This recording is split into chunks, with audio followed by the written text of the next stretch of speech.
A lot of you call it Bose, which makes it sound more like French rather than an African name. Bose is an African name. I am from Nigeria. Yes. Forget about what you hear from the media here. Of course, every country has its own good, bad, and the ugly. But I tell you, a lot of good comes out of Nigeria, believe it or not. A lot and a lot of good. Go to your medical professionals here. You'll be surprised at the amount of Nigerians who are medical professionals in this country. Yes, you can Google it. Yes, Google it. So we have a lot of even good professors in the universities here. Anyway, Nigeria happens to be in the western part of Africa, and it is the most populated African nation in the world.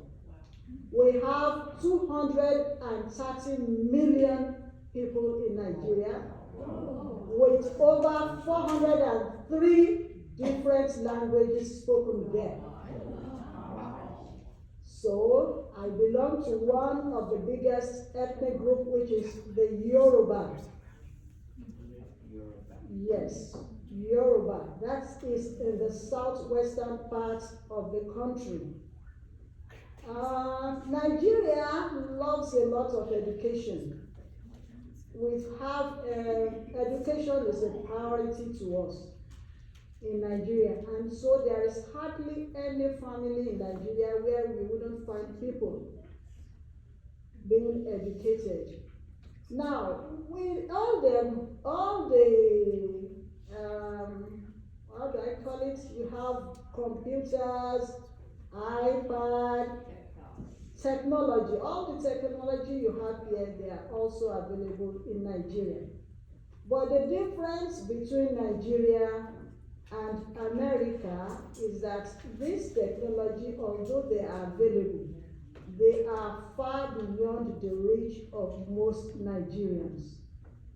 And so that is why a lot of time we are still a little bit behind when it comes to issues like this. I was born blind. No, I take that back.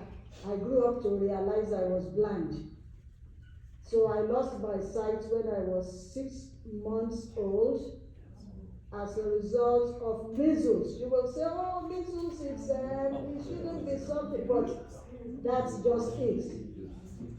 6 months, and I went to a blind school for my elementary education, and from there I went to an integrated school.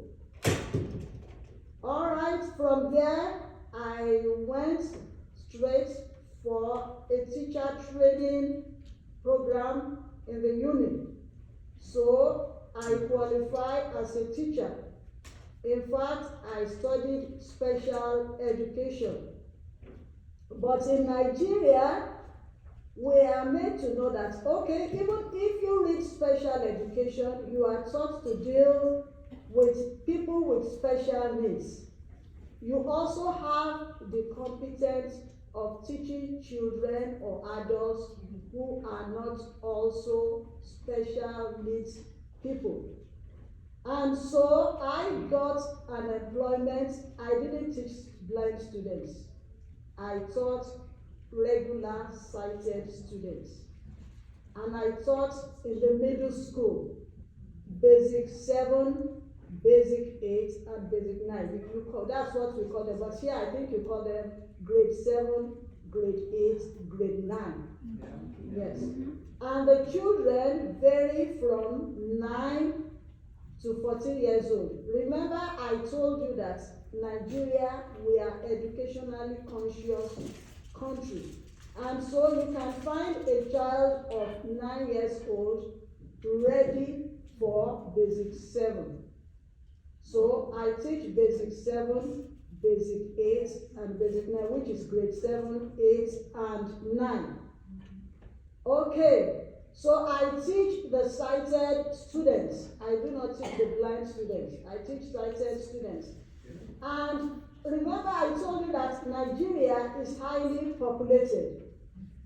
I live in Lagos State, which is the commercial capital of Nigeria. And in Lagos State, we have over 23 million people in that state. So in a school, in a nation where, in a state where we have so much population, I think you can have an idea the number of students that will be in a school. And so I don't know how many students do you have in a class here in America? 25 to 30 per class. Yeah. Okay. So in Nigeria, we may have 50, 60, or even 70 students. Remember, Lagos is the commercial center. And so a lot of people they are attracted to Lagos, just as I believe a lot of people are attracted to New York here. So a lot of people are attracted to Lagos, and so we have a high population of students in our classes. Now, remember I told you that although we have good technology, we have computers and all that, it is still far beyond the reach of an average Nigerian. Nigeria is still a developing country, so we have some teething problems. Apart from the fact that we might not have much to buy, to purchase computer, we also have teething problems like regular power supply. You need to have a regular power in order to be able to power your computers. And so we are still teaching the students in the old school way, where we still need to write on the board. So that is what we are still doing in Nigeria. Some schools are gradually meeting up and using the computers. But since I teach in a government school, governments have not yet been able to provide enough computers or technology to go around the students. All right. I know the question a lot of you might want to ask, oh, how do you manage to teach a large class of students, and they are sighted, you know, and more so they are young. Believe me, they are young. No matter how we look at it, children will always be children. And so they might turn up to be naughty at times, but believe me, they are very, very good and loving. If you move close to children, you'll see that they are very loving. And so I love the fact that I get to meet them immediately they come in to the middle school. You know, they are coming in straight from the elementary school. They are joining us basic grade 7, as you call it here. So I get to meet them first. So when I get to meet them, there is the orientation. A lot of them have not even come across people with disabilities. They have not really been in close contact with people with disabilities. So the first thing I do when they come in, when we call it the orientation week, is I try to orientate them with my disability. I give them the opportunity to ask as many questions as they may want to ask, and I try as much as possible to answer their questions. So by so doing, I've made them feel very, very comfortable with me.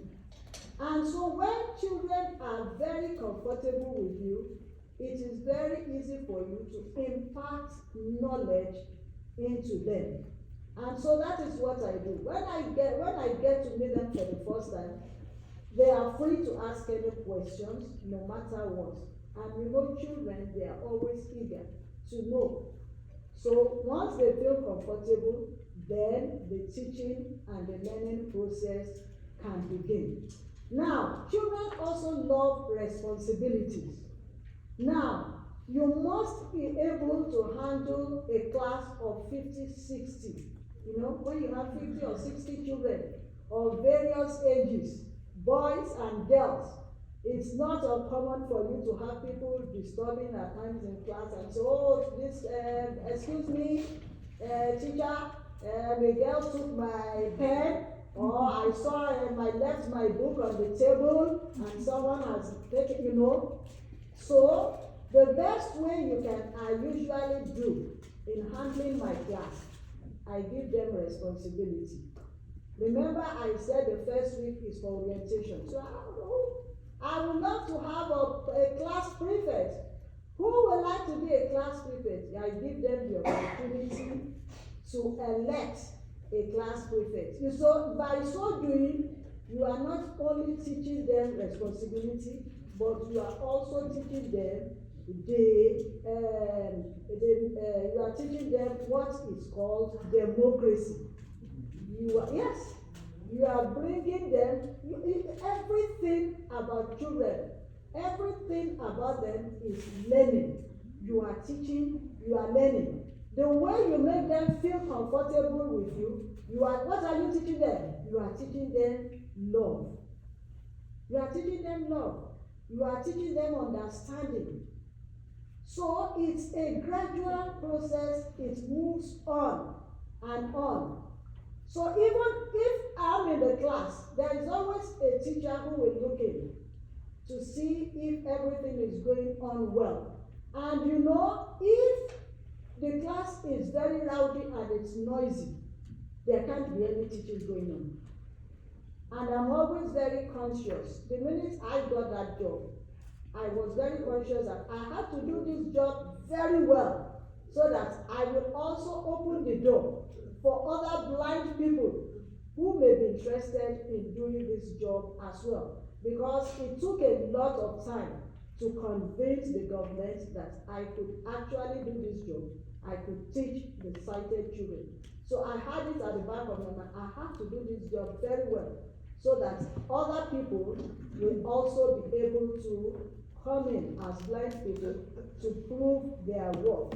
And so to God be the glory. I think I tried my best. I did that job to the best of my ability. At least I did over 30 years of teaching in that job. And I'm glad to say that I did it well to the best of my ability. So I don't know. I think I've been able to touch a few things. I don't know if you have questions. I have a question, and that is, now that you're in the United States, have you decided on things that you'd like to achieve here, and how can we as your community help you? All right, thank you. Well, I've decided when I came in as I thought I was just coming in to at least look at the life, see how Americans do things, and look at the lie of the land, see what I can do. But things took a different dimension. Things took it when I came in, and the feelings got far beyond so. But straight to your question, I feel yes. I feel I can also put in my own little quarter in teaching. I was telling Kevin when the last speaker was talking about teachers to help something in the camp. I was asking Kevin, I think I might be able to do a little to help the kids as well. I read Braille very well. I'm very proficient in reading and writing of Braille. So I think I can help in that aspect.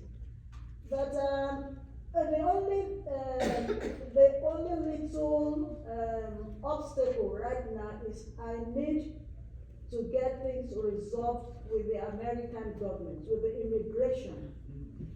I need to get my immigration papers well settled so I have the job permit wherein I can work.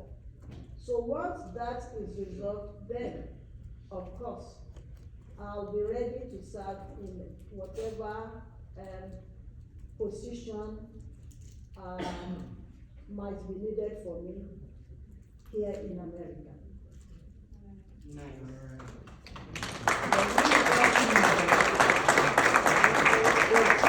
Is that how it's pronounced? Bose? Yes. All right, I want to do it right, Yes. because I don't like my name mispronounced either. All righty. Well, thank you so very much. And Natalie, do you have